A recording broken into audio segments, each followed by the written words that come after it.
And you said you've done 20 games.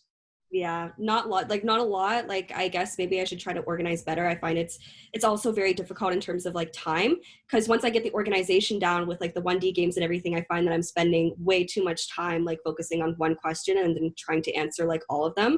So I'm wondering, like, also when it comes to really trying to be more efficient, like how I can do that.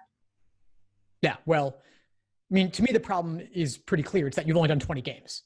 And there's nothing that's understandable. I mean, games are hard and the LSAT's hard, and you said you've put it aside and maybe you haven't made it a priority yet. But when you do make it a priority, you'll be doing far more games than that. There are nearly 100 released exams, 88 of which are currently numbered. So you've got nearly 400 games that you could do. Exactly, yeah. So there's a lot out there. And once you do, even if you do 40 games, you'll have exposed yourself to a much wider variety of what there is, and you'll start to see things repeat. And once you see them repeat, then you see that there is an underlying logic to it. Now, let me ask you a random question. Have you ever done yoga? I have done yoga like once or twice, though, not like a lot. That's the thing. So I recently got into yoga a few years ago, and I bought like a 10 pack of classes, and I did like one class and I hated it because it didn't make any sense to me.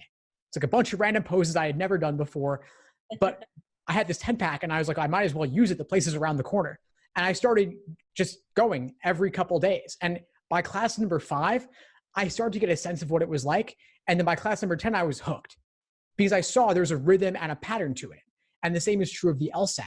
Like, if you do a random exam of 4 that contains one section of 4 games, then you're like, these are just 4 random games and they're puzzles and they're really difficult. Like, only someone who like went to math camp, like a nerd camp sort of thing, would ever understand what that was like. But if you do 40 games organized by type, if you do like a half dozen ordering, a half dozen grouping, some combination games, curveball games, then you redo the ordering and grouping games. Then you'll see, okay, well, when I see an ordering game, this is what a diagram will often look like. Or grouping in out diagram, this is what that will often look like. So I think you just need to expose yourself to a whole lot more of them.